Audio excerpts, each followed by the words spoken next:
just put this chicken breast or chicken. I'm on the live though. You're bye. Hey you guys. Hello. Saturday. Let's pull this up a little bit. We don't need to be giving Instagram a show. Instagram don't need a show.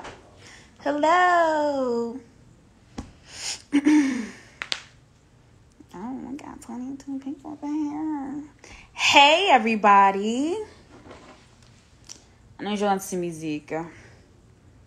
Anti-musique. Pendenaptan. E mettez anti-J-style. No, anti-Gigi. Ashley, let's play some Sweet Mickey.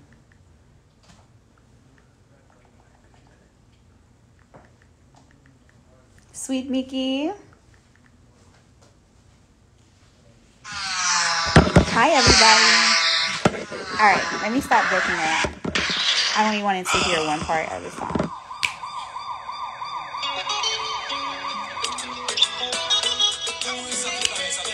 Okay, sorry. That's just to get me into the groove of things. Hey, what's up, you guys? It's your girl, Shirley Dore _ and we are here tonight to talk about brand partnerships and how to secure the bag, secure the volleys, but mainly secure the brand partnership. I am your host tonight. I am the co-curator, founder of Haitians Who Blog, and I also, on my own individual brands, am an influencer with a background in PR and influencer marketing, managing, and creative direction. So we are going to go live with someone that I have admired for years, and I have been obsessed with this person. Lisa, I have been obsessed with you from the day I hopped on and wrote my first blog article back in like 2014. So imagine I have been watching this girl evolve since 2014. So we are going to go live with Lisa. Lisa's here.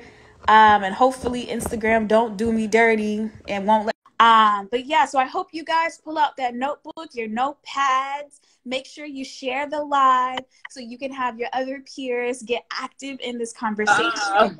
Hey, girl. Hey. Hey.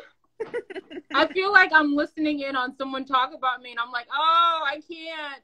I can tell. And you know, it's so funny. My therapist side was like, Lisa, if you don't let me just fangirl. I can't take it.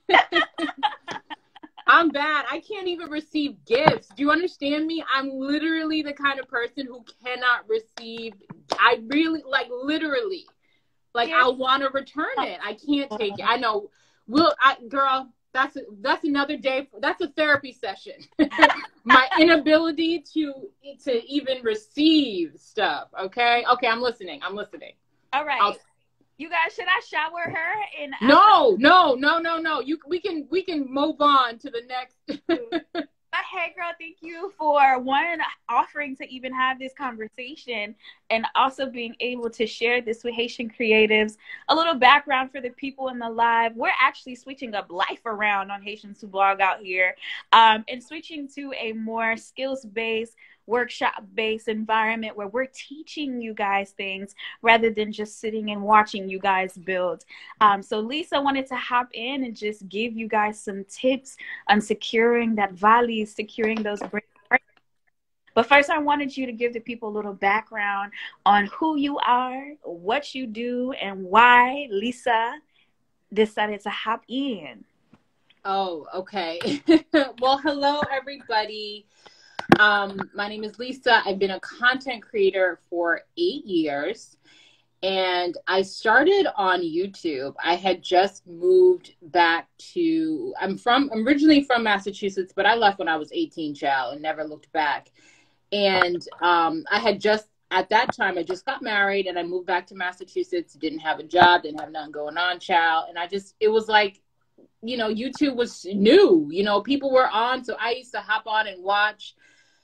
Gosh, people who aren't still on anymore. Taryn Guy, Destiny Godly, she's still on. gosh, Jackie Ina. And, you know, you just start watching. And I was like, oh, I could do this. I could, you know, whatever. So my name at the time was Lord. So, you know, everybody had a moniker, right? You nobody used their, you know, even Jackie at the time was Lil Pumpkin. Okay. So that just gives you some perspective. So my name at the time, and I'm taking a long time saying it because I'm embarrassed, was Dime Piece on on a Dime. So if you go way back for real, you'll know that. So it was Dime Piece on it. No, you don't go that far back now. I go very far back. You go that far back? Before I started Haitians Who Blog, sis. I can't. So I was Dime Piece on a Dime, right? So I was like, because all my it was just makeup stuff, right? So all my makeup was from, you know, Wet and Wild and Elf. Yep. And I was like, oh, you know, and everything was from Forever 21. So I was like, oh, I can show you how to be cute and you don't look cheap. You look cute, you whatever. Well, yes, Mena, thank you. Thank you for, you know, it took me a minute to even say that out loud because I'm embarrassed. And now you just have to rub it in. But okay, I'll let you have that. And so, but obviously I've evolved now. Okay, I have things that aren't a dime, you know. Now I'm a little bit bougie with my stuff because as a woman of a certain age, you tend to start gravitating toward things that have a higher price tag. And also at the time I was over it. I was just like, I don't want to be like, you know, locked into creating any one thing, you know, or, you know, being like, oh, I have to stick to, you know, Dollar Tree makeup in order to, you know, do what I do. But my master's degree is in writing. So I have an undergraduate degree and a bachelor's degree in English and journalism. And then my master's degree is in writing. And so someone's saying I look blurry. Am I blurry? Yeah, you're blurry. I thought that was just me. I was like, my Instagram does. But I'm looking at myself and I'm not blurry. But so on the live, do you see any technical difficulties? Can you hear us? Can you see us? I hear you fine and I see you fine. But you're saying, but I look crazy. I don't see anything, sis. You're a little blurry. Turn off your Wi-Fi. Let me turn off my Wi-Fi. Give me 1 second.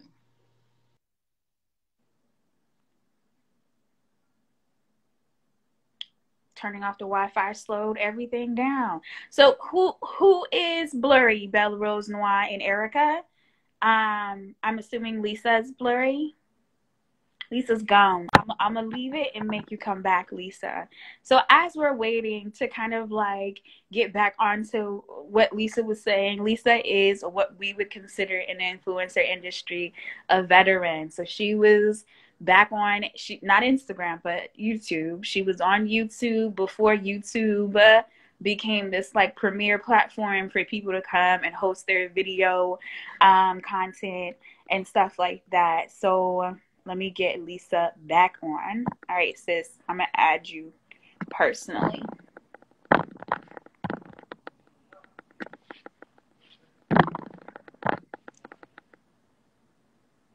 Thank you, you guys. Thank you. So helpful. You're not blurry anymore. Welcome back. Hi. Hey, girl. Hey. Hey. Okay. So yeah. So like I want to say about 6 months into, or maybe the first year into just like creating on YouTube, I was like, I should write. You know, this is what my background is in. And so surprisingly enough, my blog became my primary focus for a good period of time. And I'm trying to get back into it, but I've just been so busy. But I got to the point where I switched over to writing pop culture. So I was writing for the blog, and I don't know if anyone remembers this blog, but the blog was called Black Girl Long Hair. So the blog was Black Girl Long Hair. I was the editor on that blog, right? And I learned so much about the business of blogging, like making real money blogging, not sponsorships. I'm talking ad revenue from like Google or whatever ad company. What's that? That's what I knew. Like, it took me a while to transition into the idea of like doing brand partnerships. For the longest, it was Google Word ads that generated income for the blogs. Right. Of course, if you felt like it, you would you do some ad spaces. But yeah, go ahead, continue. Right. And so I learned that, and then I was like, seeing so then I was like, okay. And then with writing on that side, I saw the traffic that they were getting that was going, that crazy amounts of traffic. And it was because they were writing about pop culture. So I was like, well, I could do this. So I started writing about hot topics, trending topics, and I still continue to do my own thing and still do beauty and fashion and think pieces, but I also was delving into sort of pop culture stuff. So at one point, my blog was bringing in probably about 500,000 views a month. And I was seeing how, and I joined an ad network that wasn't Google, because there are ad networks that pay probably 10 to 15 times what Google pays. So in 1 month from Google, I made like, let's just $300, right? $350. The following month, getting the same amount of traffic, once I signed up with Mediavine, that's the ad network that I'm with, I made, I think, about $5,000 for that month in just straight up ads from people viewing the site and clicking around on things. And now I'm jumping into the money stuff right away, because it's nothing to me, and now I can, even if I don't write anything, if I don't publish anything for a month, I will still walk away. Can you hear me? Because now I can't hear you. You can't hear me? Now I can hear you. Yeah, now I can hear you. Okay. So now I can just sit back. If I don't want to blog, I still always make ad revenue from my blog, from older posts that are evergreen content, and newer posts as well. So it was a great lesson. I realized that I don't want to write about pop culture. I don't care. It's just off brand for me. Let me tell you, Lisa goes and writes this pop culture piece on what? Oh my God. She writes a piece about crayon case. And Lisa's just like, oh yeah, that went viral. That made me a ton of money that month. She was like, I didn't feel like writing this. This is no longer my ministry. And I guess you just like step out of it for like 2 seconds. Yeah, if I see something that pulls my attention and I feel like is gonna speak to my audience, which is Black women for the most part, then I publish stuff for us. So I still do a lot of posts that are Black-owned lists. Like I did a Black-owned wineries post not too long ago. And I'm going to be doing the next one that's going to come out on Monday is candles. I love it. Go ahead. So I still do stuff like that. Like if I feel like if it speaks to my audience, I'll pull it in. But when I was doing it heavy, like it was round the clock. Like you have to be, first of all, you have to be first. So you got to get up ahead of any of the other mainstream blogs that are going to be writing about this stuff, ahead of Essence, ahead of Madame Noir, ahead of Blavity. So you want to be first. So you want to be ahead of these people, and you got to always be on. You got to have Google alerts. You got to, it's a lot of work. There's money in pop culture writing. This is why websites like Blavity or Madame Noir, because sometimes I'm like, y'all must be obsessed with the Kardashians, because you can't stop mentioning them. Even if it's supposed to be a disparaging post about how they're appropriating this, or they've done this, or said this that's insulting, it always gets on my nerves that Black publications continue to write about every single thing they do. Right. But I know it's because they publish the Kardashian names. They're walking out with probably 40, right. 50K for that one article for that one day. So I get it, but yeah, anyway. So what transition into Instagram blogging? So what's the question? Sorry. Can you hear me? Yeah, I can hear you. What was the question? So what made you transition into Instagram blogging? So moving from writing pieces to fashion and lifestyle pieces. So I want to be clear. I still definitely blog on lisaalamo.com. It's not at the volume that it was, but I still do. I transitioned more to Instagram just because I have 2 kids now, and micro blogging, which is sort of essentially what Instagram is easier. Right. When I sitting down to write, when I have to do a blog post for brands, and I had 2 to do this week, that junk takes me a solid 2-3 days, like literally longer than doing a video, longer than anything else that I have to do.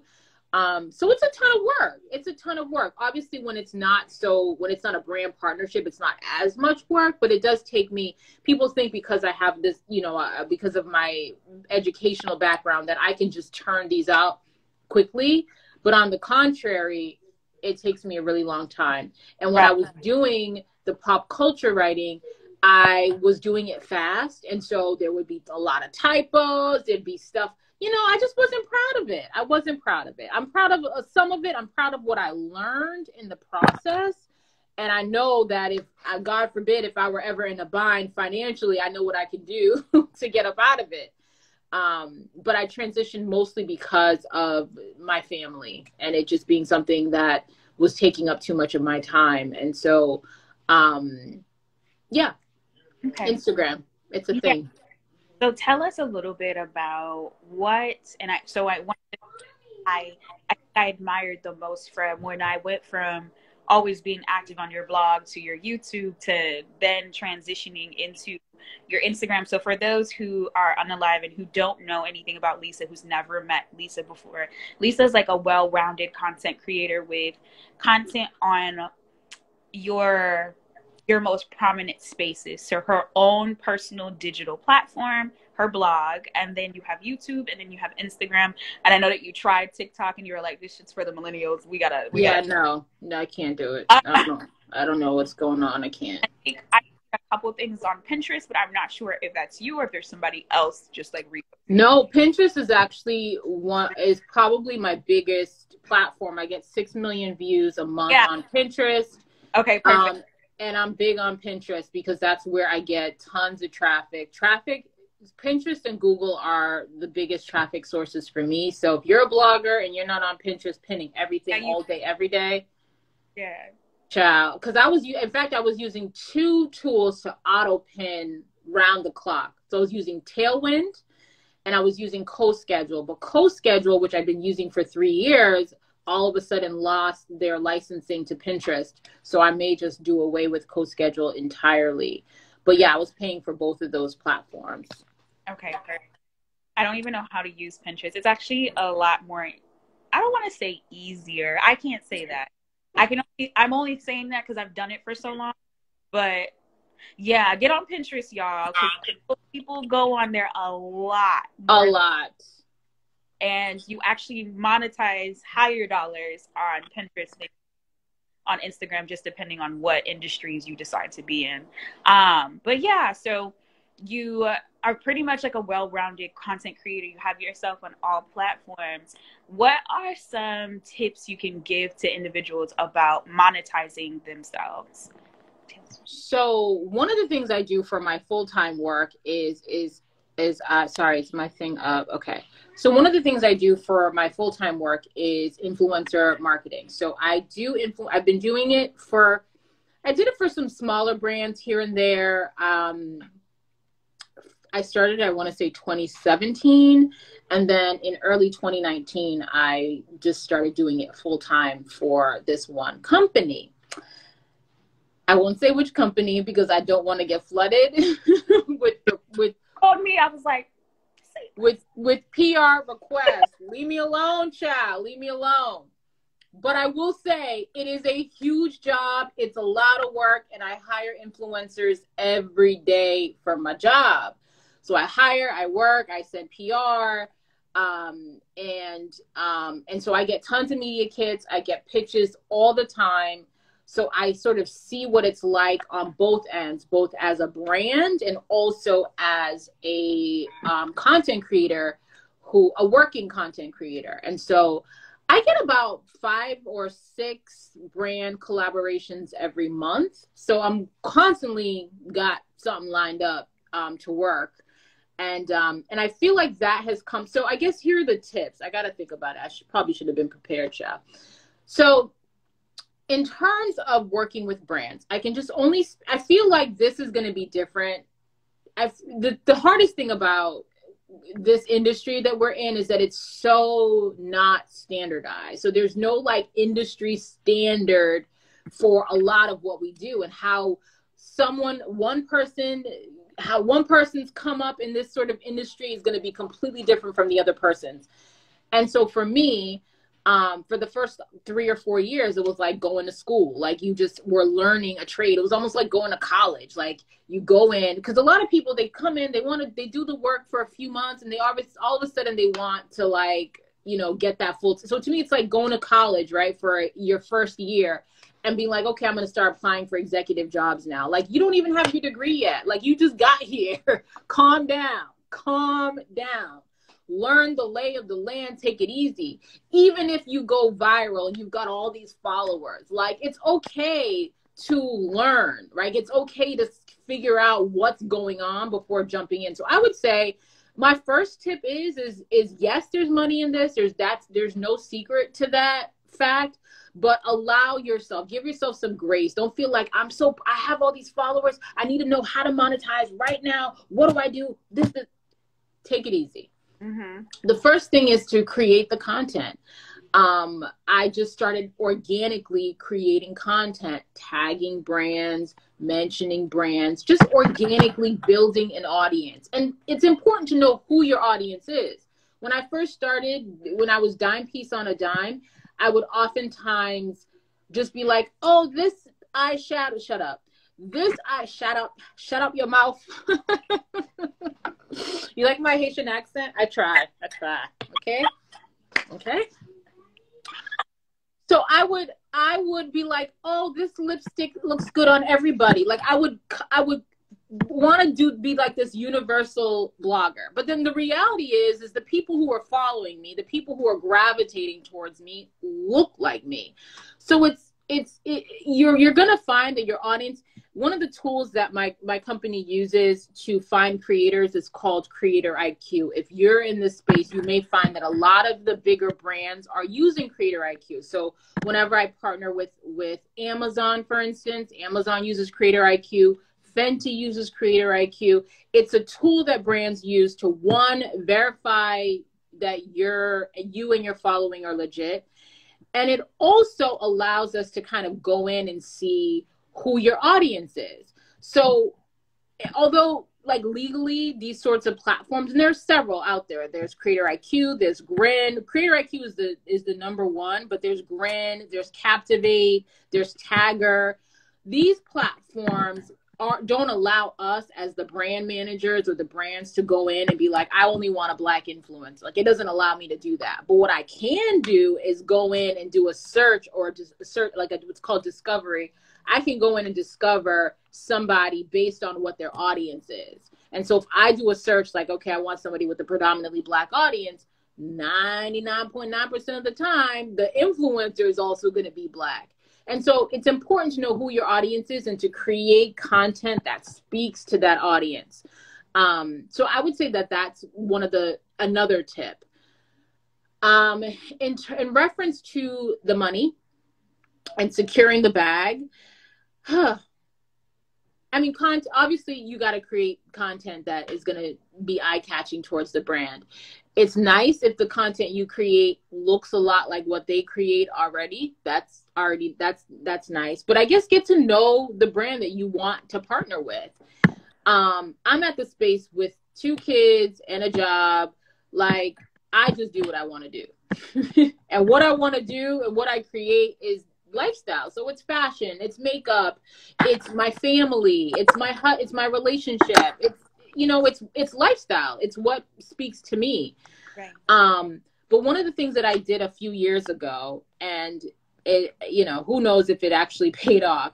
So I would always I signed up for something called the Ipsy community. There was this, Ipsy is this company it's like a subscription box program. I'm not sure if you're familiar with Birchbox or Cocotique or whatever. Yeah. And I'll make this brief. So Ipsy, I signed up for Ipsy, and I used to go to Ipsy's Generation Beauty. They would have this thing called Generation Beauty where there'd be tons of beauty brands. It's a trade show, essentially. And you go and you can meet all these brands. You sign up, they get your email. So this started bringing me in tons of PR. Like, I would get PR. I still get PR from having gone to that, because a lot of what happens is you get on one PR list, we share these things. Like, I had a friend just the other day who works with a hair care brand, and she called me up because she does their influencer marketing manager. She's like, oh, this is the campaign I'm doing. who do you have on your list? Like, we cross-reference lists. We send each. So once you get on like a couple of these lists, you find yourself getting on more and more lists, right? Mm-hmm. And so I would get all these. So a lot of these PR brands were located in New York. And so one day, me and my friend, we were like, oh, let's go to New York. Let's go to these PR firms. So we did. We got on a bus. We got on a mega bus. And based on these emails, right? So I went in and I just did a search in my email that said New York. And a lot of these emails that I had gotten saying, oh, you're getting this PR package, or we'd like to add you to this PR list, whatever. The account manager, supervisor for that PR firm, two of the biggest ones in New York are Allison Broad and Trachtenberg. Mm-hmm. And I just emailed back to whatever. It could have been an email that came to me a year prior. I just emailed back and say, hey, I'm coming to New York on these 2 days. Would love to sit down and chat with you. These are called desk side chats. Okay. So I went and I met with probably, 6-7 brands, PR firms. Like, they'll meet with you. Like, it's not, and if you, so I was able to go, I met, I schmoozed, we talked, we connected. And I became friendly with some of these brand representatives. And in time, you get friendly with one, they mention your name to another, they keep you. It's all about networking and connecting. Right. So going to these trade shows, which is now more difficult, obviously, because we're in the era of COVID-19. Going to trade shows, networking, following up, signing up for a ton of influencer marketing platforms. So there are platforms where you can go in and apply for campaigns. So there's one called Aspire IQ. There's Activate. There is Tap Influence. There is IZEA. These are the ones that I know of that are legit, that I've gotten tons of paid campaigns from over the years. The last one I did with Activate was like 2 weeks ago. Or rather 1 month ago. It was in August. So I did one with Activate in August, and I just got an email from one in Aspire IQ today.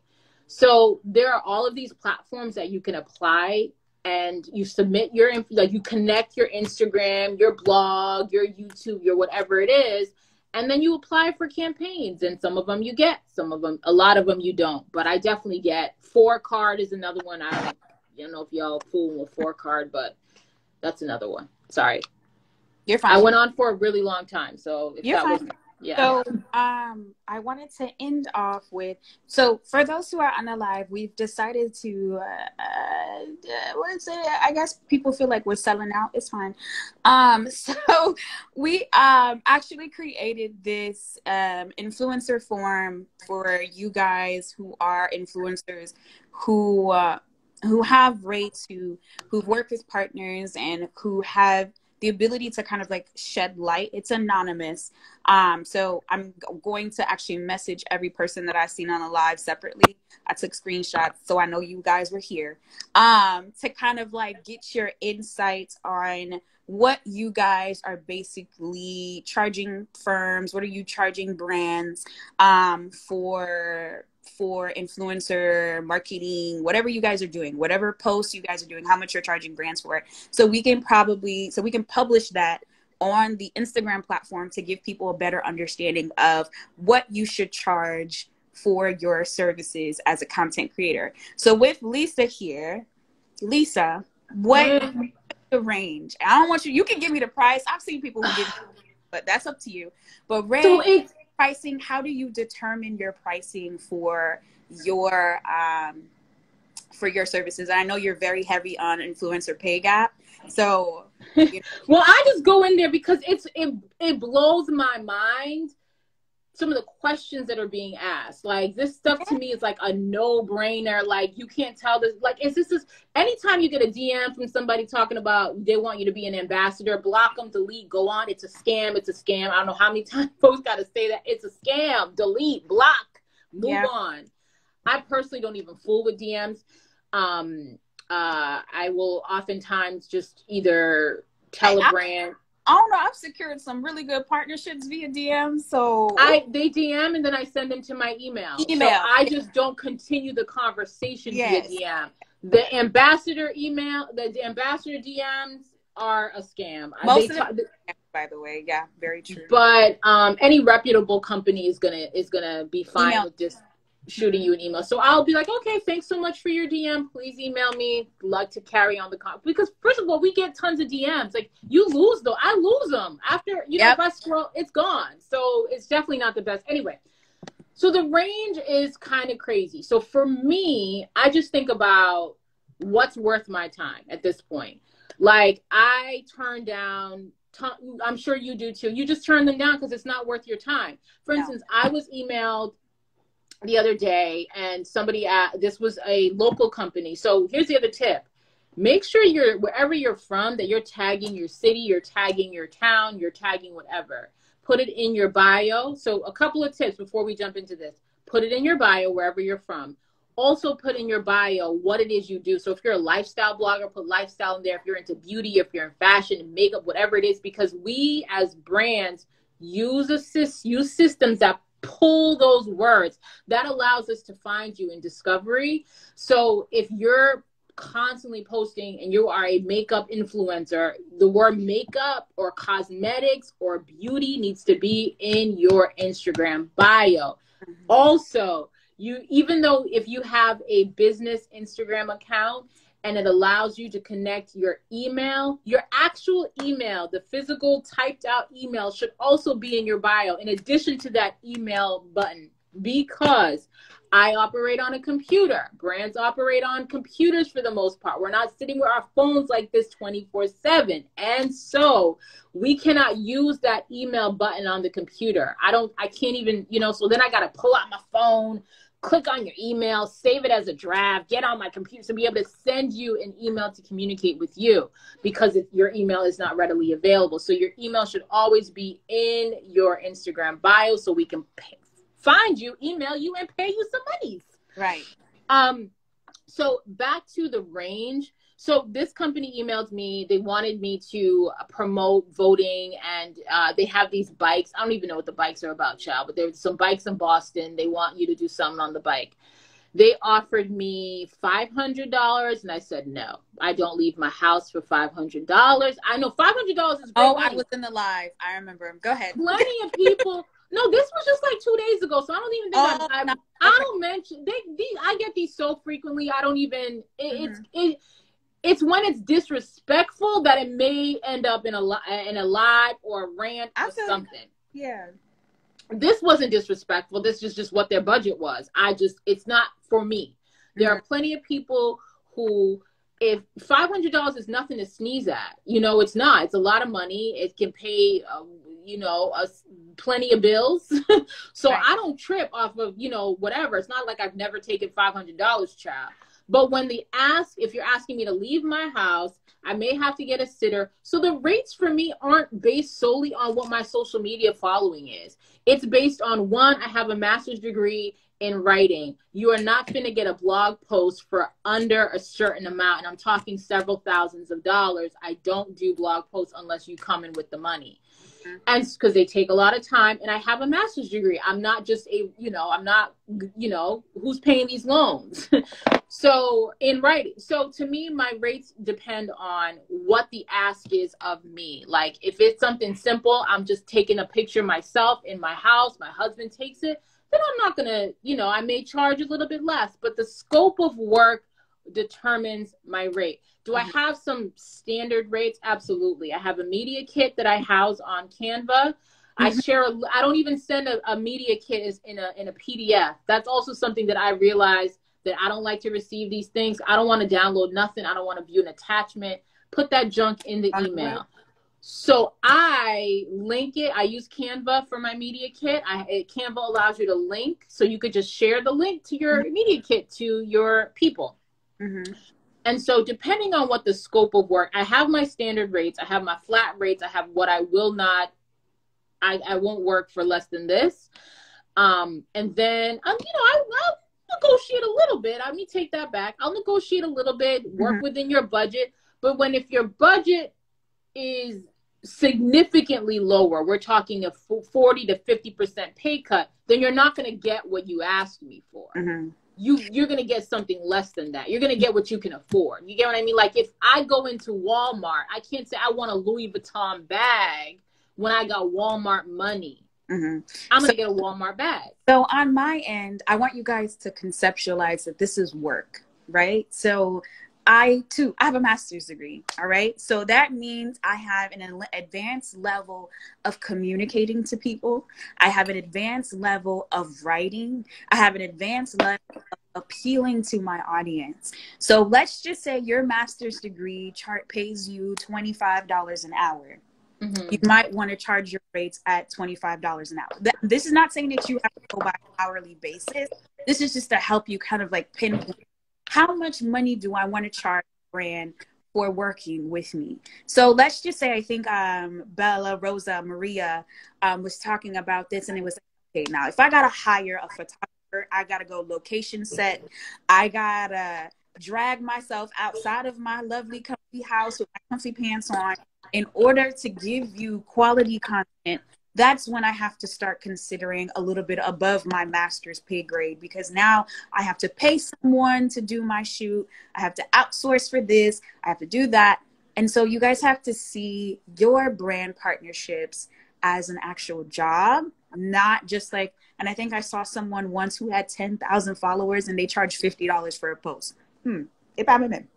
Yeah, I see that. I do see that a lot. I do see that a lot. And I mean, that's one of the challenges of this industry, that the range is so great. I've seen people with 200, 300,000 followers, charging a really paltry, low rate. And I've seen people charging a whole lot more than that. It's all about sort of know-how and savvy. One of the biggest things that the challenges with this industry is that, for me, one of the things that's helped me. So in the beginning, when I was first getting into blogging, there was a Facebook group called Bloggers Like Me. Yeah. And I connected with so many people in that group, and just informing those relationships and just getting familiar. So I learned tons, right? Mm-hmm. And then you just get friendly with people. So you become friends with them. So oftentimes I have several friends that I can email, like, hey, I just got an email from so-and-so. Have you worked with them? Yeah, I work with them. Okay, what'd you charge them? What do you think? How they got money? Like, I have a group DM with like 3 other local bloggers, right? So anytime we get an email about a Boston-based event, partnership, whatever, we're in that DM like, okay, just got this person's hiring, this one's hiring, this one's hiring. Here's what I'm charging. Here's what I got. So we make sure that we're all getting our coins and that it's fair, because if we don't start being more transparent and talking to each other about what we're being paid and what we're getting, we're going to continue to have people who could probably be charging $4,000, $5,000, $6,000, $7,000 for a post getting $50 because they haven't reached out and connected with anyone else in their industry to form those relationships. Now, these people that I connect with and talk, we're friends anyway. So this isn't like, this has become through time and building this rapport. It wasn't just off the bat what they pay you, because people are funny about that stuff. Right. So when you guys are thinking about your rate, I do want to make note, because as a PR and influencer marketing manager, some of y'all be tripping with y'all prices. But that's what you charge. I understand. But when you are at the point where you are going to charge, and I need you guys to understand that you have to come correct too. You can't just be like, oh, I charge this and that. Don't know your stats. Don't know your audience. Don't know who you're serving. Baby girl, sir, you got to know these things. You right. can't be reaching out to people and not have access to statistics and numbers that will encourage growth or dollars for the brand. Because the reason why they're reaching out to you is because they're looking for new people to reach. So you have to be able to provide that insight to the brand in order to encourage them to be like, okay, I'm going to offer you $5. Right. Yes, you have to know these brands won't look for your best interest. You have to know yourself. Of course, it's for their best interest. They're trying to make the dollar off of you. Well, a lot of us now are, like I said, we're using these other platforms that are giving us those stats. So a lot of times, by the time, not for the ones who sort of pitch me, but if I'm already reaching, by the time I'm reaching out to you, like asking your rate or what have you, I've already collected that information about you based on what, because I've already kind of looked into your stats and so forth, because people be lying about stuff, child. They lie, they buy, they do whatever. So so a lot of brands are also now verifying that information. Right. So we can tell. Right. So what words? Okay, so I've seen your question, wardrobe there, but she said, what words should a wardrobe stylist? So let's be fair to make I sure. can't see these questions, so you'll have to read I got it. you. Yeah, that's Okay. why. Can you guys put your questions in the question box? Because there's a lot of questions and I would love to get through all of them, but they need to be in the question box for me to see it, so Lisa can also see it. Because there's a lot of people who visual learners and hearing learners, and I want Lisa to be able to do both. So put that in the question box so I can give it to her. So I'm going to open up this little Q&A part. You got a lot of questions, sis, that people want to know. Okay, I got you. You can't find a question box. It has a question mark and a little like. I put my glasses on. Okay, someone asked me, was it hard to tell your mom you wanted to be a writer? No, because I was doing it. It's a long time. Like, I was doing it when I was 7 years old. You know what I mean? Like, so it was known in my family that I was a writer from the time I'm in elementary school. You get what I mean? So it was never like, oh, what are you going to do when you go to college? You know, it was none of those things. Yeah. They weren't looking, and I'm the youngest. They weren't looking for me to be the engineer, the doctor, or whatever. They already had my sister who has a master's degree in nursing. They had my other sister who is an attorney. So they weren't tripping off of me being the eccentric person. Right. So and we'll have a live discussion with a couple other creatives about how to tell your family or your I guess your family or your friends, or the people who matter to you, about how to kind of like break the news that you're going into creative spaces. I've noticed that has been a heavy in everything that I do. Like, how do you tell people that you're trying to take off from something that they're not used to? And we can have that conversation in a separate time. But we have a question here that says, how do you get brands who want to pay you with product to actually pay you with coins? So, okay, was that for me or was that for you? For you, girl? No, not for me, for you. That one's tough. So it sort of depends. Like, first of all, when I send PR, it is not a payment. Like, it's not I don't send it with strings attached. Now, I definitely did do posts for exchange for products. I've definitely done it. I'll do stories here or there. It just really depends on where you are in your journey. Do you still feel like you're building a relationship, you're building a rapport? I think if you're sort of newer in the space, you're just getting your feet wet, and the brand is not asking you for anything. Like, they're not saying to you, hey, we need you to sign this contract, these are the deliverables, or if they're just saying, hey, we'd love for you to try this and tell us what you think, then that's just, okay, I'm going to accept this for editorial consideration. If they're asking you to produce and work for that stuff, and you're at the point in your life where this is not, like, you're at the point in your, like, at this point you're not finna work for free, then you respond to them, say, hey, I'd love to work with this. These are my standard rates for the deliverables as they've been described. Here's a copy to my media kit. Would love to work with you on this. I look forward to a potential partnership. Right. And that's kind of it. You just flip it back. You keep it respectful, whatever. And if they say no, it's not personal, because there are people who said no to me 2 or 3 years ago that have emailed me recently, and it's not a problem. It's not an issue. So don't take it personally. People have their budgets. They have other stuff going on. They got fires they're putting out. They may come back. So just say, okay, here's my media kit.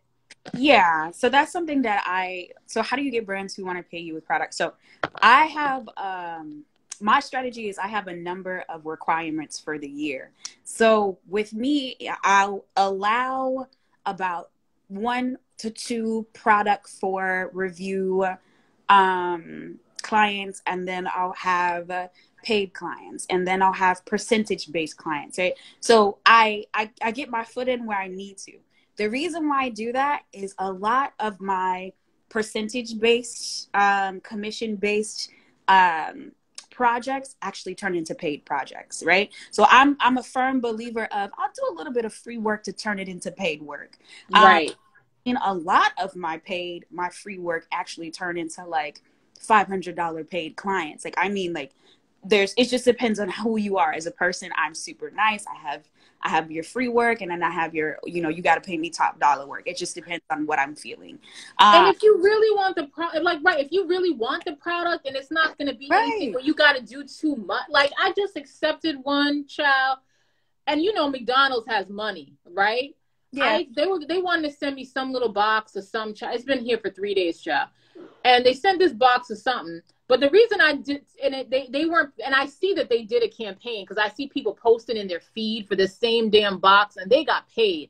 But I was like, whatever. I had sent them my rate. They said they couldn't afford it. Who believes them? Who believes them? Mm-hmm. But I accepted the box to do an Instagram story, one story. I didn't sign no contracts, no nothing. I will do the story.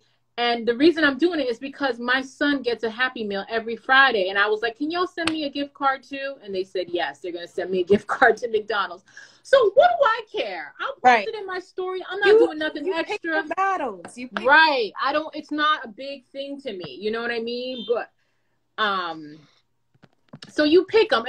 Here's the challenge I have, and maybe you can answer this as well, is the challenge I have is oftentimes with the small businesses is none of them have any money, right? And even if they have money, the little bit that they have, I don't want to take it from them because they expect a return on that. They don't have the money.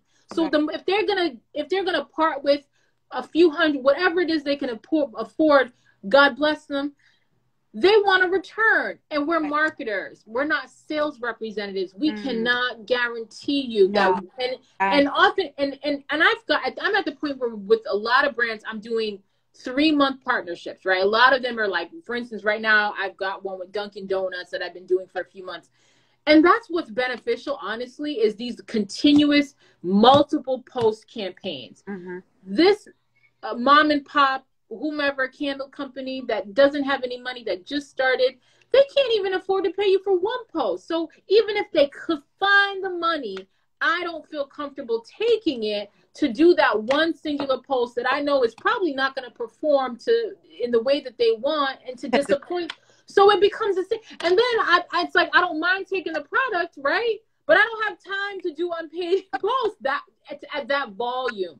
So I have found myself saying no a lot to small businesses. What is your strategy for small businesses? Like, how do you deal with that? Because you want to support them. Within the holiday season is high, and my content is apparently evolving, and people want to take advantage of it before I get too high. I don't know what it is, but you already hot, sis.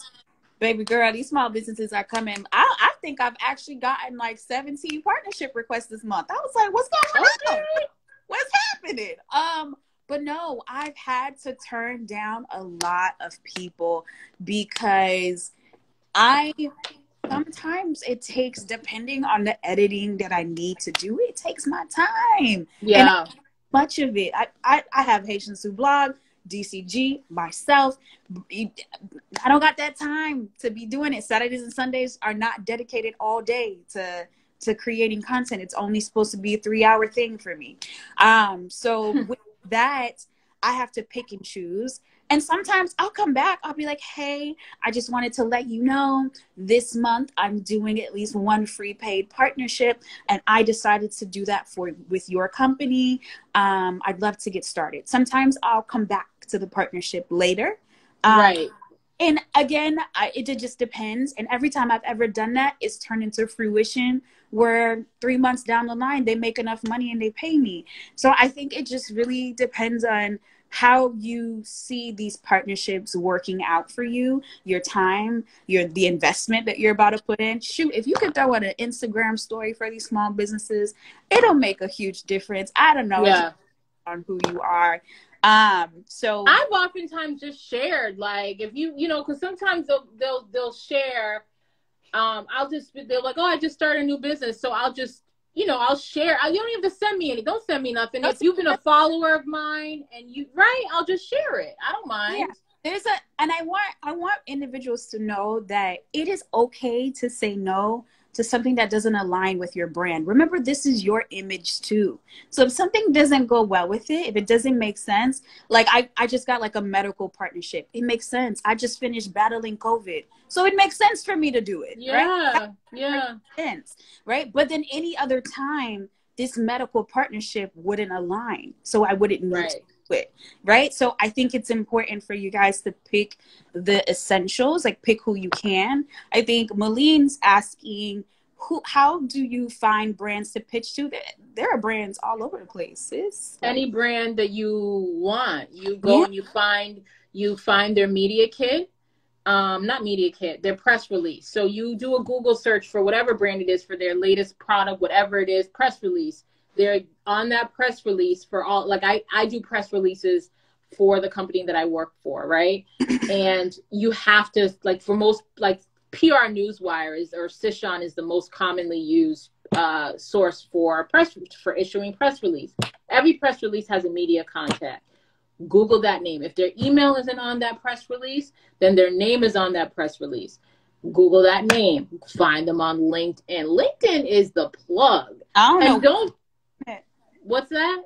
I don't know why nobody uses it in the creative industry. I'm on LinkedIn, child. Listen, I'm on LinkedIn. And so what happens on LinkedIn is there are Chrome plugins you can download to get those brand contacts. That's how I got the brand contact for Urban Decay Cosmetics, and I'm still on their PR list. I've only done one paid partnership with them, and it was a Lizzo concert. They came out here. Lizzo and Urban Decay Cosmetics were collaborating this time last year, and she was on tour, so they sent us to, they gave us an Uber, paid us to post, and also gave us tickets to the concert. So that's how I got that brand rep's email and sent her an email like, I want to be on this PR. This was years ago. But yeah, that's how you get brand contacts. And then you submit a pitch. How can a micro influencer get PR? So what do you guys mean by PR? You're looking for a public relation, or I think she means press samples. Just press samples? Like products. Yeah. A micro influencer is anyone under, I think, is it under 100K? Mm-hmm. So that's a big range. Like, we're both micro influencers and we get stuff. Yeah. It's a good question. You know what? I actually noticed that when I networked, when I went to major influencer events and conferences, I was able to gain access to... you get on the list. Yeah. So maybe you guys, and just give it a shot. Again, everything's different for every person. We don't want to steer you guys in the wrong direction, because what worked for Lisa may not work for me, and what worked for me may not work for her. So I can definitely attest to influencer events and showing up and showing out, being present, has definitely changed my outlook as a creative.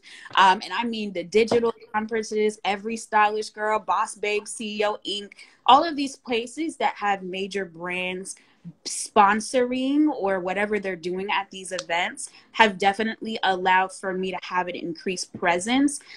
Again, also when you attend events, people want to follow you after that. Now they know who you are. So once you get your foot into that door, it allows for you to have those stimulating conversations, like Lisa said. Like, she just built that relationship with the person, and now that person is like an advocate for Lisa, like saying, oh, hey, I know somebody, you should probably hit up Lisa, let me give you her email, right? So getting your foot in the door that way. I think finding Paola actually had a live that she did where she was like, yeah, that's what I had to do to get into some doors. So yeah, you go to events, Mhm. you go to going to events, you can do those emails. A lot of if a lot of brands will have on their websites like be an ambassador, or you can, or they have their media contact, and you email them. I did this back when I was trying to really get into like the makeup space. I did this a lot. And listen, this room right here, if I could show you all the boxes and stuff I have, I won't call it crap, but it's a lot. Mhm. And I don't even have time to, there are boxes that haven't been opened. I've been sitting here for months. Me? So sorry. No, I don't mean to I'm just saying, like, they really do once you get on just a handful, one or two, somehow over time, it tends to spread. And it's really not necessarily based on followers, because I don't know, like, I have a friend of mine who's got like 80,000 on Instagram, and she does not get beauty press samples the way I get them. So I don't quite know. But I do know that I signed up for anywhere I can put my Instagram, my Facebook, my Pinterest, my YouTube, anywhere I can plug those things in. I do. Listen, those who are here, do not sleep on Facebook. I know for a long time people are like, Facebook is for Gumun.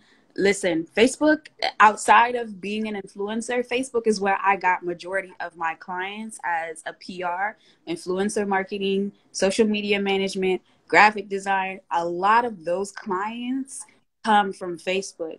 Joining those Facebook groups. If there's no talking and you're the only one talking, it's perfectly fine, because that means you on top. So join these blogger Facebook groups. I think I'm a part of a Facebook group. You can even create your own. Yeah. I don't have time to manage one, but you can do one. I've had one for 5 years, and I have an admin child. I just pop in every once in a while. I don't even do much on there. Right. But yeah. And here's the thing about your Facebook group. It's important, if you do start a Facebook group, to give it almost a generic name that people can search for and join. Like mine is Black Women Who Love Makeup. I think I have like 7,000 people in that group with like 5,000 pending, child, because I don't spend time admitting them. So give it a generic name that speaks to whatever it is that you would be speaking to, so that other people can find it organically and naturally. Right. There are 2 Facebook groups that I highly, highly, highly recommend for those of you that are wanting to learn how to monetize. I don't want to take away, because I know you definitely help, and your platform helps as well and offers services. But these are just 2 Facebook groups that I find to be helpful. One is called That Pitch Life. That one is strictly about pitching. There are people in there who will happily share their brand contacts. There are tons of brands in the group that will post, hey, I've got this collaboration. We're looking for a lifestyle blogger with 10,000 followers, kids under the age of 10. Here's the form to fill out just to apply to this campaign. So there's that one. And the second one is called sorry, I'm hearing feedback. The second one is called Courage to Earn, another great Facebook group. Again, all about monetizing. Most of us in the group are bigger in the blogging space, as you know, but there are people who are just Instagram, whatever. You can ask any question flies, learning about things. Like, it's a really, really useful group for networking and also for knowledge.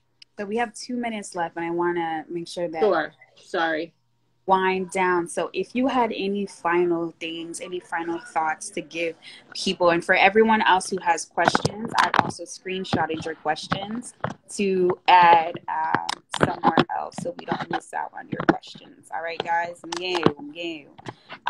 So yeah, any final thoughts that you'd like to give the audience? Me? Oh, I don't know. Were there any? Did we answer all the questions? No, girl, barely. If you want, oh my gosh! If you want to come back on, you can. Yeah, let's come back and answer the questions. All right, so we're gonna leave everybody, and we're gonna come back and answer all your questions. Have the questions? It's tons. Like, I screenshotted them, so they're here. pull them up on the live. Hold on, let me screenshot the last few people. As if you guys don't know, I am like a veteran at doing Instagram lives. I don't play. Well, clearly, are you on your computer too? Yes, ma'am. Because Yes. I'm like, I'm over here like I'm a novice. I don't really be doing these lives too much. Yeah. I make sure I capture everything. I put comments. I pull quotes. I turn your content into content for the page. I'm telling you guys, I eat, breathe, sleep content creation. All right, we got it. Look at you. All right. So we will, that pitch life encouraged to earn. I got it all for you guys. I'm gonna put a whole synopsis for you guys to have access. We're gonna come right back on. Wait a minute. Oh, it's still going? Is this something new? Instagram doesn't stop at it hasn't cut us off yet, so let's keep going until it cuts us off. Okay, Instagram. Look at you. I feel, did we start like a couple of minutes after 8:30? Is that why? Anyway, let's just keep going. And then if it cuts us, we'll come back. We're at 60 minutes. Okay. Mm-hmm. It won't stop. Great. So how do you secure those multiple post campaigns? I've only ever had 2, and they were, I'm assuming, trash. Is that what you're saying? Yeah. When they ask you, so first of all, I've been fortunate enough in that I've never actually done a ton of pitching, like, to be completely on it. Like, I'm thinking I probably pitched maybe 3 or 4 times ever. But when they do pitch me, which is what happens most of the time, I then can flip it and pitch them. Hey, instead of doing 1, these are my rates for multiple. So if they say you, hey, how much for 1 Instagram feed post and 3 stories? You can say, this is my fee for 1, but I got you if you want to do multiple posts. Here's my fee for 3 of those, and we can do it over. So just continue the conversation. Give them, they may not have thought about it. Especially if with multiple posting, it ends up being cheaper than just the one-offs. And so they may be like, hey, I can get, 3 posts for, I'm just throwing numbers out there, for 2,000 as opposed to 1 post for 1,000. Mm-hmm. So you just flip it back. You just turn it around and say, hey, we'd like to, but brands are starting to do it more regularly anyway. So I've been fortunate in that with the partnerships that I've had, they have sort of all come back and been like, how much for 2 of these or 3 of these or 4 of these? Mm-hmm. And it's worked out that way. But yeah, you can always flip it back and sort of pitch a pitch. Mm-hmm. So I think when it comes to the multiple post campaigns, like Lisa said, typically they pitch to me and they try to ask me, like, what does it look like for me? How can we? So these are things that just usually come naturally to my feed or my content. I'm not too sure. But I do know that you can honestly pitch anything to a brand with the right pitch. Honestly, like if you have the perfect pitch, not too long, short and sweet, and say, I'm going to offer, let's just say you want to add in those multiple posts. You're like, I would love to have your brand commit to a multiple post. This is what's the most helpful, whatever, so be it. It's up to you. You can try to pitch. I'm one of those people, I learned this from working as a telecommunication marketing for the University of Central Florida. No wasn't an answer for us. And if we got no, that was okay, right? So 3 asks, after 3 asks, and they say no, then we leave you alone. So one of the things you have to consider and think about is the worst that you can get is a no, but you never know if that's going to happen. So just ask. If they ignore, I've had people who, I'm a troll. So I Twitter troll brands like there's no tomorrow. So I will literally tag them on Twitter and be like, I think there needs to be an increase of plus size women within the industry of your brand. And I'm, frankly saddened that you guys haven't thought about this. And then I'll send a follow-up email. That's just me. That's my tactic. Don't do what I do. People know me as that person on Twitter. So, that's what works for me. So it's just really getting into the groove of what works for you and pitching that to the brands. I also feel like here's the thing is I get 1 million emails a day, right? And I don't have a million hours in a day. And so for me, when I get, and I say emails, I'm talking as a brand now, right? So I get all these emails as a brand. I can't always respond to them right away, that day, the next day, the next week. It's okay to follow up. Follow up. I can't tell. People be getting in their feelings about stuff like, you know, and thinking it's personal. It's not personal. Follow up. Send multiple emails. Hey, just go up on this. Hey, just, and then you could eventually stop. I say stop when you stop, when you no longer get a response. When you have stop it, when you get a response, that's when you stop. Or until you the rule of thumb is, say again? There's a rule of thumb. I follow up every week for 3 weeks. Then I stretch it out to about 3 months. On that third month, I'm done. I ain't got time for it. I move on to the next person. So just consider that. Right. And that's one of the reasons I think that I don't do a ton of pitching, is because it does require a lot of follow-up, because brand representatives are incredibly busy, especially now. Jesus Christ, I'm never going to sleep again until after the new year. But we're incredibly busy. It's not personal. Just go ahead and follow up. And if I'm emailing you like, hey, I have this idea for this one, because I'm just, as I was recounting my own experience with pitching up from 1 to 3. I've also done that with several bloggers where I've pitched them for one thing and they've said, hey, but I can throw in an extra picture for you for an additional this. And we've been able to do that. So it's important to stay top of mind. If you work with the brand on one project and it's been several months since you've worked with them and you have a direct brand contact, it's a little bit more difficult when you're dealing with agencies. For 90% of my blog partnerships are from agencies. And so agencies, they get one-off campaigns. They're not getting, they don't have the ability to do, like, a lot of times they don't have the ability to do these long range campaigns or really even accept your pitch. Like the brand tells them, I'm giving you $100,000. I need you to find 100 million influencers to do this project, and they just have to execute that. But when you're working directly with the actual brand, as you know, so-and-so at such-and-such.com, it's easier to pitch and pitch up, and then it allows you to continue to follow up, as we mentioned. Okay. So the second question here, let's go on to the next one. 1, 2, 3, 4, 5, 6, 7, 8. I think we answered this. How does a new creator get on these PR lists for products? I'm a little confused by new creator, but I think you mean someone who just started working as an influencer. I want to kind of like make sure that you guys know that you have to be able to provide value. Yeah, you have to be of value to the brand. Right. So while you are new and you're like building your traction, do that first before you try to pitch yourself or try to get access to these individuals. The goal is for the brand to make income. That's the reason why they're hiring you. So if you can't provide that, what's the purpose of them hiring you, right? When I get these emails, I'm floored. Some of them don't even have an Instagram page yet. They have no social media, just this email. I'm like, why are you here? Right. Charity? Then they talking about they're gonna help promote us. I'm like, but we got 1 million+ followers. How are you helping us? So you're asking for charity. You just want free product, and I get what out of this? So remember that's what a PR and influencer manager is seeing. So when you approach me and you're like, oh, I want to help your brand. So I wanted to know if you can send me products. So baby, you gotta get that shit wet first. So what are you gonna do for me? What are you gonna do for me? I can't with you. Right? So just consider how do you serve as an asset to this brand? Because you have to be an asset for them to even consider giving you their products, which is an investment for them.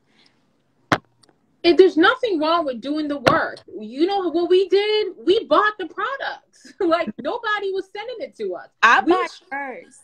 We buy it and we do what we have to do. Like nobody, if you don't have any real social media, you just got here, you're just learning. Go to school. That's where you're in. You're in school, okay? You're in school. You're learning a trade. It's okay. You don't have to feel rushed that you gotta just bloom where you're planted. You ain't gotta keep up with the Joneses. You don't Right. have every other influencer on this platform. Listen to Lisa. Lisa said she's been in this game for 8 years. Y'all probably thinking sis been here like 2 years. Sis has been here for a while putting in work. People look at me and I'm like, oh, you just started influencing. I'm like, dang, y'all. I've been in the game since 2013, but that's none of y'all business. If you Right. I just started. I can't knock you, but hey, you have to understand that these things don't come easy. They don't come fast. They're not this quick instant gratification. And when it is instant gratification, you're gone in 5 minutes. And that's not what you want. You want a long lasting impression on your social media platforms. Someone said, can you share the influencer platforms? I think you mentioned, and I think I wrote some down. Aspire IQ, Activate, Tap Influence, Grapevine is another one, and Izea. I believe Izea purchased Tap Influence. Yeah. They might be the same platform at this point, but yeah, those are 3 or 4. I don't even know. All right, let me edit this. Okay, cool. The only one that I'm the most familiar with is Aspire IQ.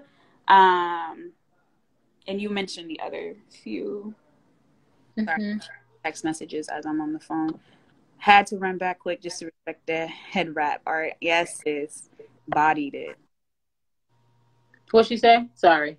Loves your head wrap. Oh, thank you very much. Thank you.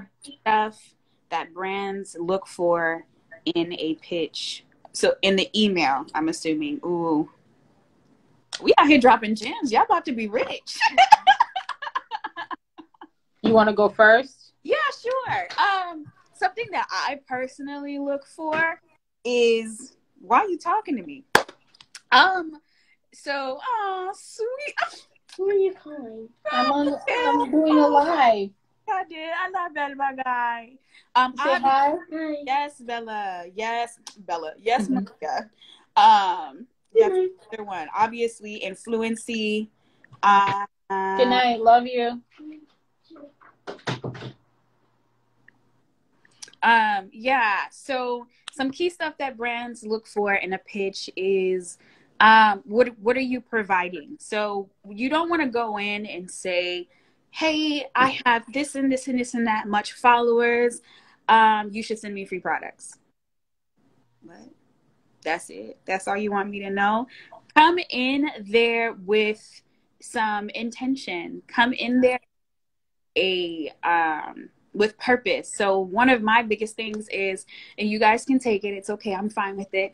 I'd be like, so I did a poll on Instagram, screenshots poll, puts it in the pitch. And this is what my Instagram followers said they want to see from X, Y, and Z. And I would include it in the email, and I keep mine very short and sweet. Like, nobody want to read 3 hours of.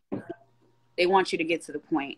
So I make sure that it's something, this is what we learned from writing, the eye grabber, eye catching, what's going to pull my attention to your email amongst a billion other emails from other influencers just like you. So that's one of the things that I can kind of give out there. Lisa? So for me, because it's a very busy, and the volume of requests I get, hundreds and hundreds a day, which I can't go through every day. Okay. So for me personally, brevity, I prefer you to keep it brief. Give me your stats. Tell me who you are. Tell me your idea. What I should not on my end have to figure out what exactly you're going to do. What's the creation? What is it? Right. I had one person pitch me a few days ago, and it's a TV show, right? It's a makeup. I guess their whole team of makeup artists want to use the brand I work for's makeup for their TV show.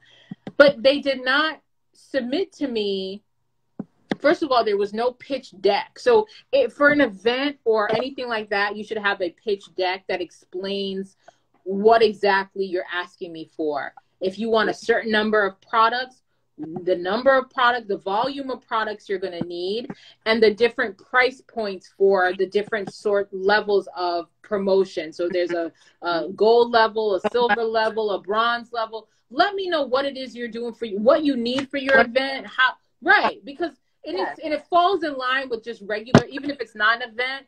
A lot of the times when these people will email me, they don't tell me what they need. They don't tell me what exactly they have, the idea they have. So guess what? I ain't got time for this. This email just gets pushed to the side because I now have to ask you questions and I don't have. So I'm going to respond to the people who are giving me what I need in the first email. Nobody wants to go back 50,000 times. And so the email should come in with, this is who I am. These are my stats. Here is, you can attach your media kit. I prefer a link, but you can attach your media kit and then say, this is the idea that I have. I'd love to do an Instagram live or an Instagram takeover. I'd like to do a blog post featuring this, and this is the concept. Tell me what it is. And just, you know, tell me why I should want to work with you. If you come to me and you don't have your idea down and you're not direct with what you want, it just delays the process of moving forward to the next step. And so this person and I have gone back and forth several times. I'm ready to just take it off of my list of to-dos as far as responding, because you need to come with, hey, we need 15 of your foundations, and then we're going to do 15 Instagram posts and payment and during this time frame, and that's why we'd like to work. You know, without the absence, I'm like, why?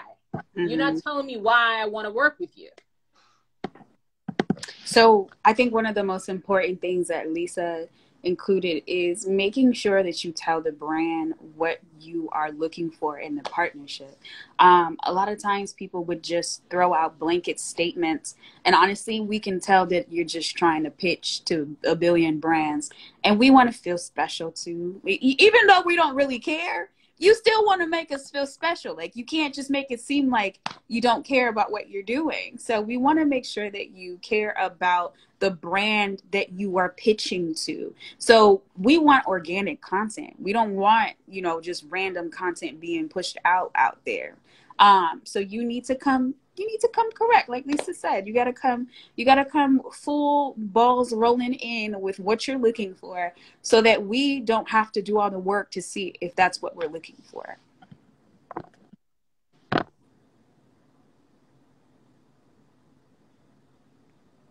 For items we use to create content, should we write them off as a yes? Yeah.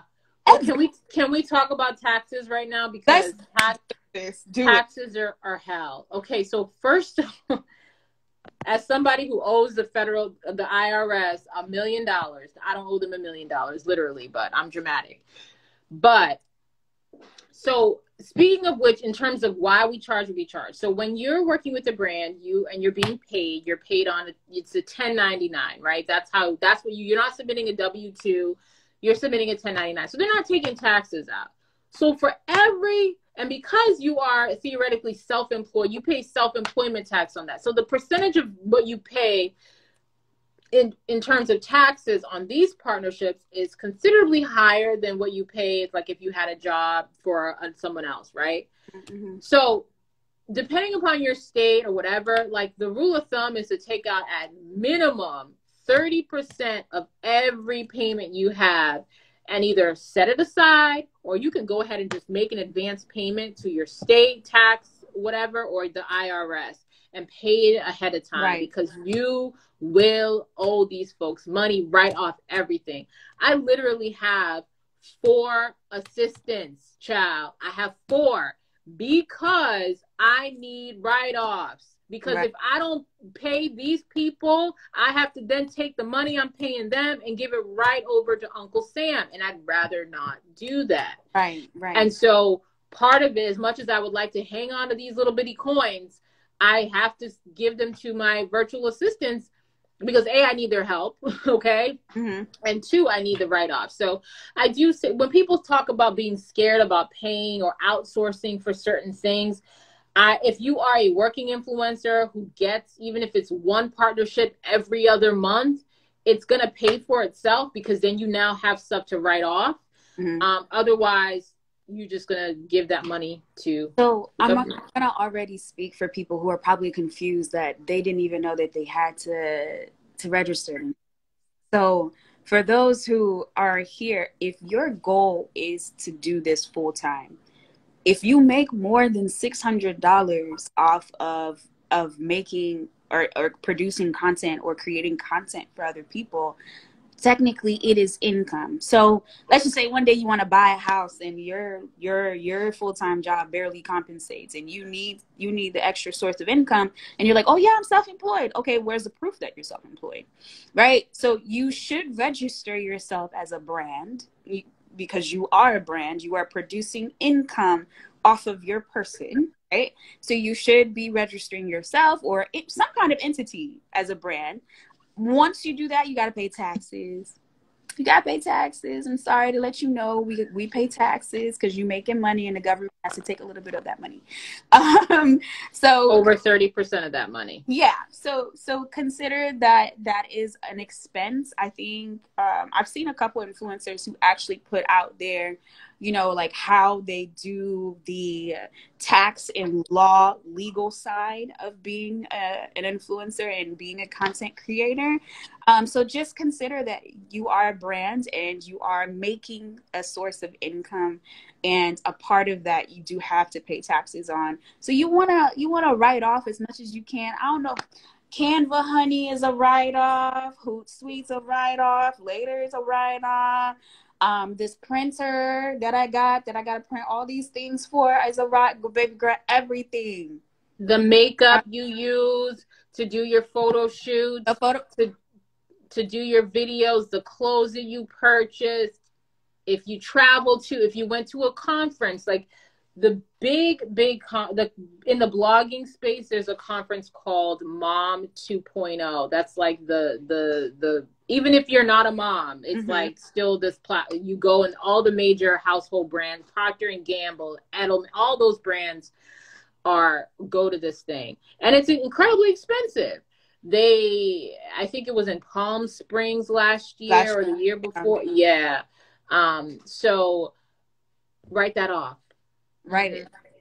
And I recommend writing off conferences.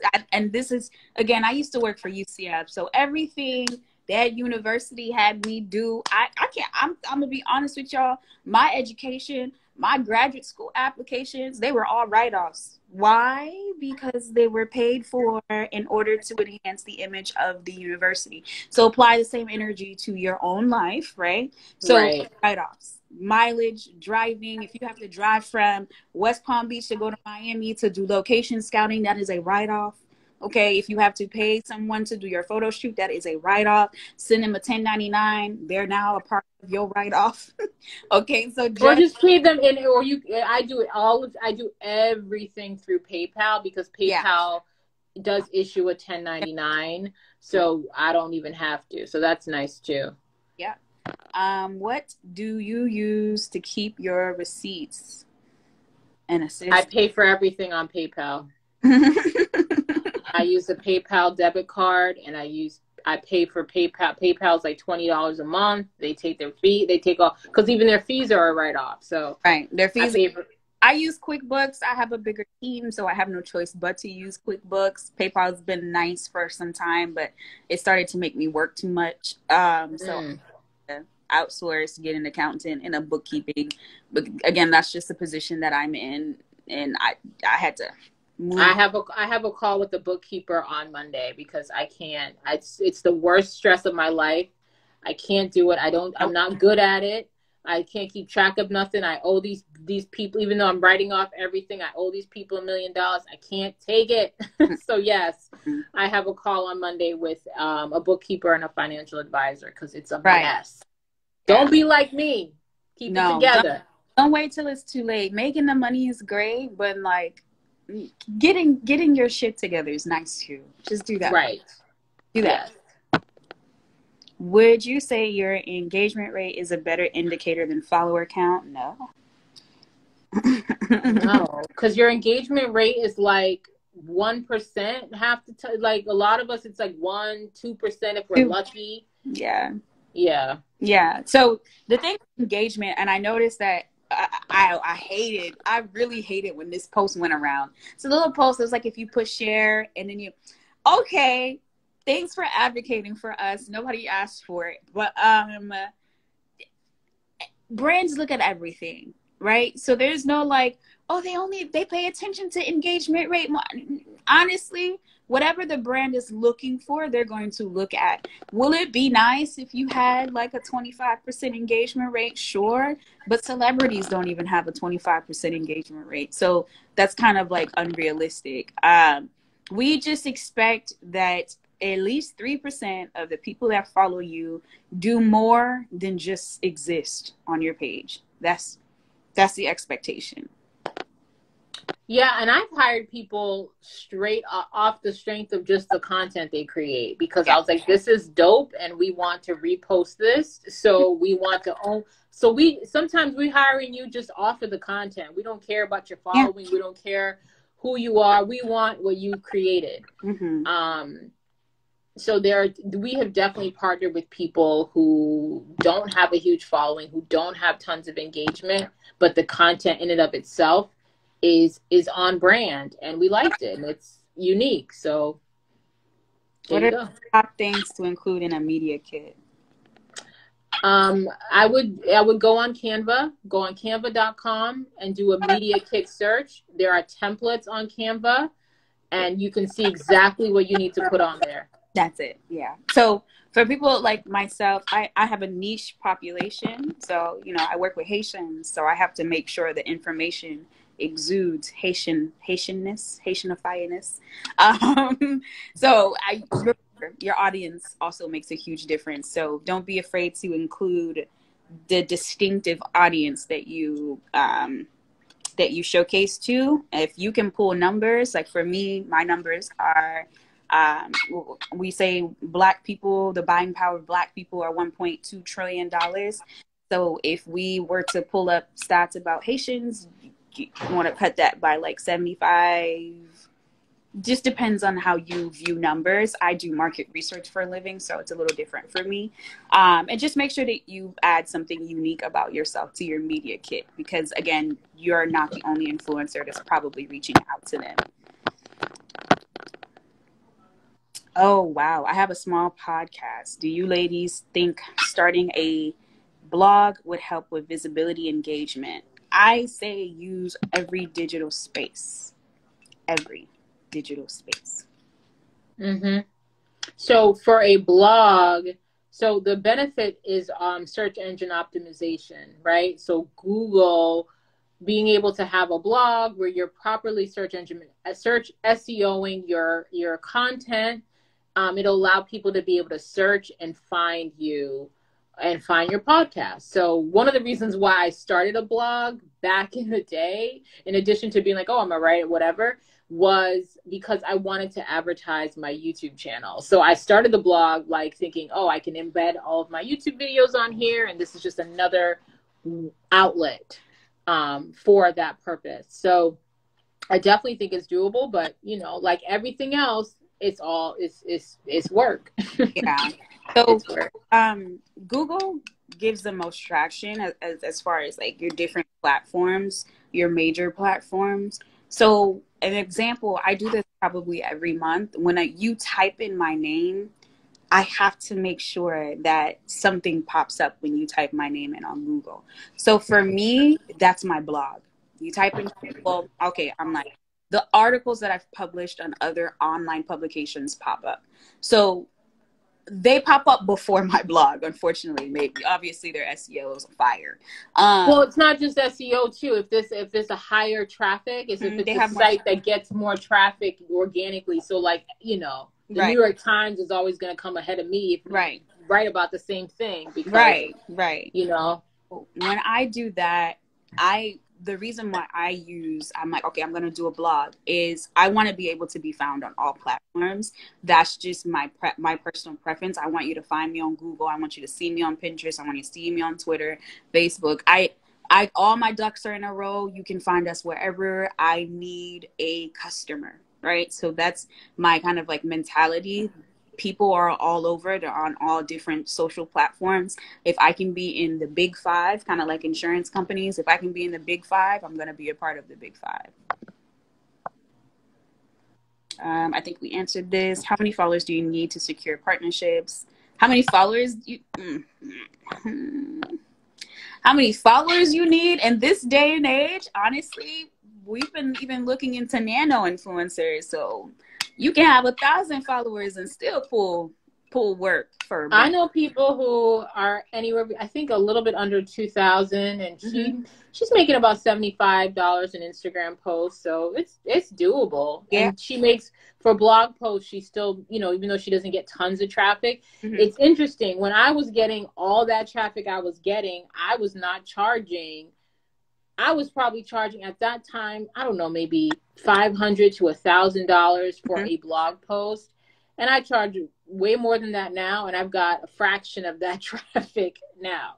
Right. It's just, you know, it's so it's definitely doable. It's definitely doable. It just depends on if you align with the brand, if your content speaks to them, if the content is really that good. It's definitely doable. All right, so I'm gonna answer a few more questions. I would love to answer all your questions with this. Sorry, I'm yawning. I'm a mother. Right. Ooh, I like this. How do we choose a theme on our Instagram? Woo, this is so hard for me. Oh, there are themes? I think aesthetic is what they're saying. Oh, okay. So I'm a personality kind of girl. So whatever is screaming my personality, I went from like quote graphics sometime to just purely just throwing out pictures to now like I'm more cohesive, compacted. Like when you're looking, you can feel the vibes, the energy, to a theme that aligned with my brand colors, because branding is like a part of my life. So I think it really just depends on who you are. I do want people to know that you do not have to have a theme and aesthetic to reach brands.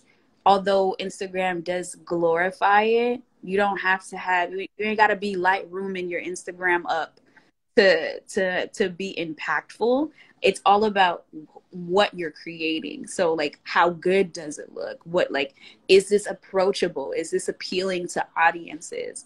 So when it comes to, I don't want everybody to be like, oh, I have to create aesthetics. Like, it has to be aesthetic. Not every brand believes in aesthetic. Not every brand wants aesthetics. And not every brand posts pictures with people who have aesthetics. So remember that. I think for me, not as a brand, but as just a person one, I think it, you know, but I'm also not, like, I feel like we as bloggers or creators, we're different. Like, we're not the average person. The average person, I don't know that they care about your like the cohesiveness of your feed. I don't know. I'm not, I can't, I'd have to put myself into another body and think about it. Right. But I don't know that they necessarily care. I know as a brand, when I'm working as a brand, it's whatever if the content speaks to me, it just speaks to me. Whether or not they're all using the same filter doesn't necessarily speak to me. Now, I do use the same filter on 95% of my posts, but I'm not following the rule of the stuff that you have to do to make sure it's cohesive. I don't do. Like, you have to always be sort of having, like, a lot of them will have like a certain color backdrop or certain color, like the preset I use does really, really well on like this color sweater. So I would need to, you always have sort of this color on in every picture. Like, you have to do those kinds of things. I'll do it for like 4 pictures and then fall all the way off. And it happens every other week. Like, my feed will look so good for like a good 4 or 5 days. And I'll be like, oh, I feel like wearing purple today. Fuck it. So, and it just throws it all the way off. Right. And then it also becomes a challenge when you're doing videos too. Like when you're doing like, to get like the cover photo, So mine gets thrown off constantly, and then it's cute again for a couple of days, then it gets thrown off because I cannot stop wearing or doing what I want to do. Like this color, my feed would hate that. Like my preset that I use hates orange, it hates greens, it hates blues. But do I still wear them? Yeah. But does it make it cohesive? No. It wants me in cream. Right. So what keywords would you use for a wardrobe stylist to put in their bio to be, I guess, to increase your visibility? I don't want to say found. To brands or to, I mean, the bio thing was specifically for people who are looking to connect with brands, because we use different systems like called Tagger Media, Captivate, Aid, Creator IQ. These are Grin. These tools use, like, it pulls the data from your Instagram bio. So this is not necessarily for people who are starting their own line of business. I think you should still have wardrobe stylists in your bio. Right. A wardrobe stylist working with brands. So I'm assuming you would want to be styling for the brand.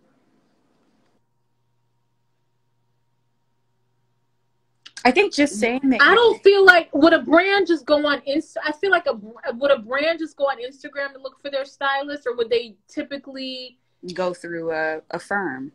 Go through a firm or word of mouth. I would, if I were like looking for, like, personally, like, I would look for that city. Like, I would use Boston stylist, or, you know, because I've done that to find a hairstylist, a barber, a nail tech. I use those hashtags to find the people. Like, I was wanting to do microblading, and that's how I was able to ultimately connect with the person who's doing my microblading. So I think you should do your whatever city or state you're in, and then do a hashtag that, and then add stylist, and make sure you're tagging all of your content with that speaks to what you're doing with those tags. Yeah.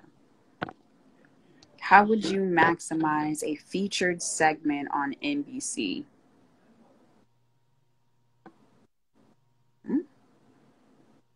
Girl, why'd you read that? I was trying to understand. I don't think that question. I don't have a featured segment on NBC, so yeah, I wouldn't know how you would use that. But I think you're probably wondering, how do you expose that more? Just like a resume. Oh, that's what that means. Yeah. Okay, sorry. Yeah, so it's kind of like, you know, hey, I'm featured Forbes under Forbes 30. How do I remind people that I have this? And I think you should just include that as one of your notable brands on your media kit. If you're trying to reach out to brands, just be like, you've been featured on NBC. So the wardrobe therapist, your bio would say Boston stylist as seen on NBC, and then all the other platforms.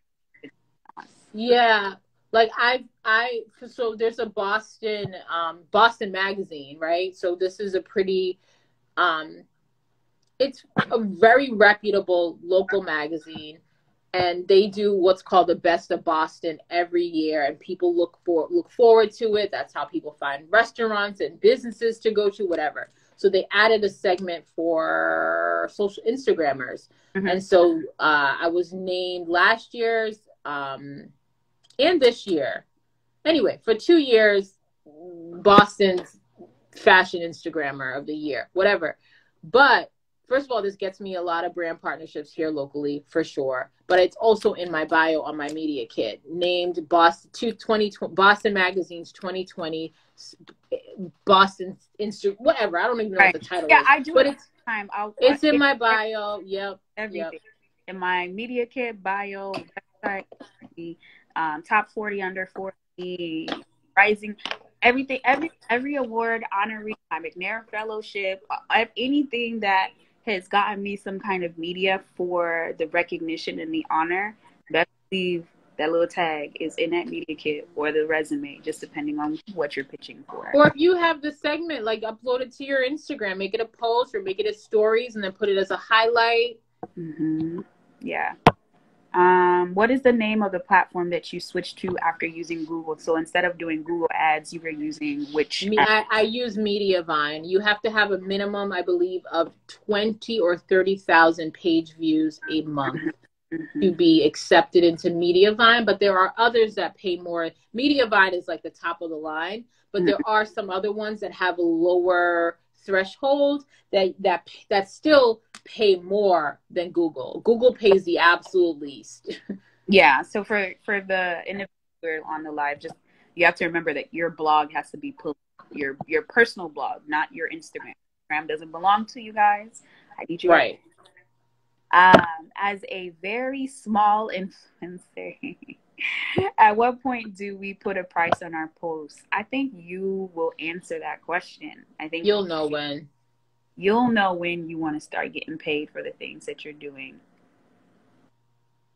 Hey, When you impress yourself, that's when you're like, okay, someone better be paying me for this. You'll get to this point where you're like, yes, this. Oh. Let me start charging these people. Right.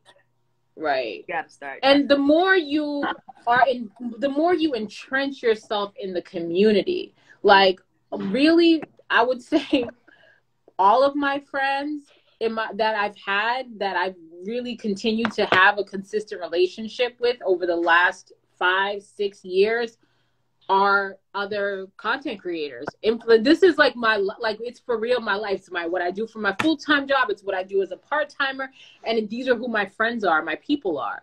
And so when you're entrenched in the community and you're able to always just pick up the phone and talk to people about this project you're doing or that project you're doing, it sort of puts you in, it keeps you present and it keeps you creating. It keeps your finger on the pulse of what's going on, and it lets you know when you start to feel, and you have these other people giving you feedback too because they're in the space with you.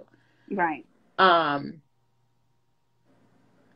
really do credit the relationships that I've built with because again I'm on Influencer Pay Gap, and I'm astounded by the questions that are often asked there, because it's so sad to me how this is such an insular sort of community, and that people aren't making I don't know how people do this without blogging. Like, you have to, I cannot tell you, and I'm not saying this to toot my own horn, but I have a friend who, a blogger here, she's probably got 300,000 followers, whatever. I told her, I was like, girl, you didn't sign up for such and such program. She's like, yo, tell me about that. I was like, yeah, sign up for this.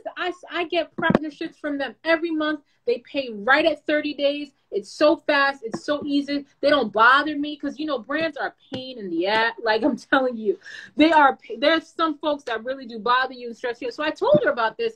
And within 30 days, sis secured a $7,500 partnership for one Instagram post off the strength of what I told her 2 weeks before that. So, and I'm like, can I get my 10% though? And what I'm saying is, I do that a lot. I don't even think about it. I do that a lot, and people do it for me. It's like, you have to have people that you stay connected with. I'm getting my whole grill done, my teeth fixed off the strength of this dentist contacting my friend who's another local influencer, and her being like, and we were just talking. She's like, oh, I just got hit up. Oh, did you get hit up for the teeth? I was like, no. She's like, oh, well, her teeth are perfect. I was like, girl, send them. So he's doing $13,000 worth of dental work that I am not paying for. Out of pocket. Yes, ma'am. Off the strength of somebody, listen, all I gotta say is make friends. I credit a lot of my partnerships with small businesses that actually pay, that understand the value of some of my content, come from people who are like, hey, a friend told me that you make posts for Black businesses. I'm like, well, okay. Yeah. Word of mouth. So just being mindful that that's you want to make sure that you have a great circle of influencer friends as well. Don't go making friends with influencers because Lisa and Shirley told you to go make friends with influencers. Please make sure that they are legitimate friendships and it's very natural and organic. Yeah. Like there are plenty of people who, because they follow my stories and we talk back and forth, and it keeps them top of mind. Like, because we have a lot. So if I'm constantly sort of connecting and networking and talking and, you know, whatever with somebody, then I think of them when it's time. Oh, because I get a lot of opportunities that aren't opportunities for me, that aren't right for me. But in almost every single one, I'm like, this isn't a fit for me. And but this might work out. And I will literally link the Instagram to like 3 or 4 friends of mine and be like, you know, this might be a fit for these people. Mm-hmm. I definitely feel like I do it more than I get it, but that's okay. That's okay. But you never know. You don't know if someone's coming to you off of somebody else telling them about you. And Right. that has happened a lot with the agencies that I work with. So I wanted to close out with anyone who has any more additional questions. I suppose I needed this live. So we got it out here for you guys. Lisa, I want to personally thank you for coming through with the come through.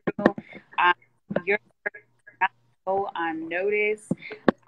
I'm going to continuously affirm you because, again, I've seen you from the beginning of my own personal blogging career, and I have been watching since then. So you can get as I can't.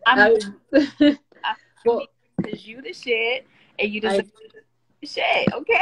I appreciate you. Thank you so much. Thank you so much for having me, and thank you everyone for listening to us. This is an amazing platform, and hats off to you for creating it. I love everything that you do, and I appreciate you, sis. So for everybody else, I'm gonna let you go. All right. Bye, everyone. Bye.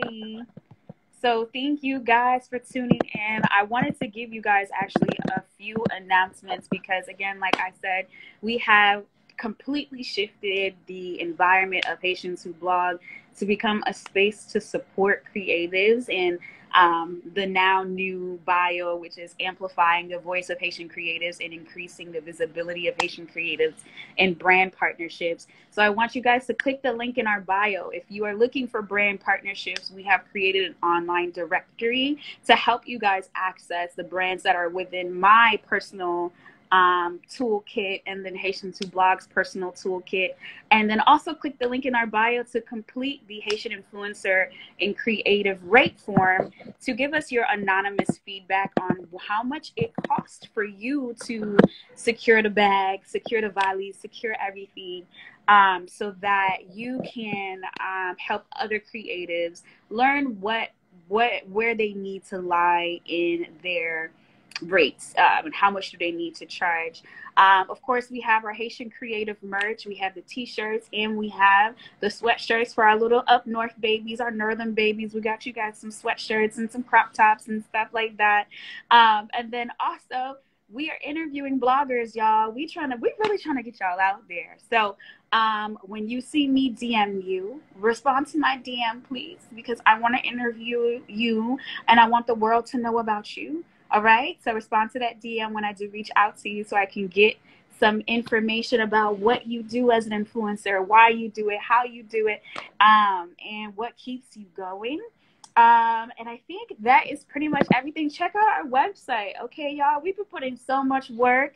And the final announcement is the Haitian Creative Awards is coming up. November 12th is when we start accepting nominations for the Haitian Creative Awards. This is your opportunity to nominate your favorite style blogger, travel blogger, foodie, all of these things that are related to your favorite content creator online. Those nominations, again, will open up on November 12th. December 12th is the voting period. January 14th, which is the anniversary of Haitians Who Blog, is when we will announce those winners of the Haitian Creative Awards ceremony that we hope to have if COVID don't try to mess things up. So yeah, thank you guys for tuning in. Once again, I am Shirley Dore _, the creator of Haitians Who Blog, and it was such a pleasure to be with you guys tonight. If I can save the live, I will, but I know Instagram all too well. I eat, sleep, breathe Instagram, so it might not work. So please pardon us if we can't get access to this video. It's super long. I'll try to put it as an instant replay on our website so you guys can have access to this information. I'm probably not going to put it on Instagram because they play too much. But yeah, thank you guys for tuning in. Have a great night.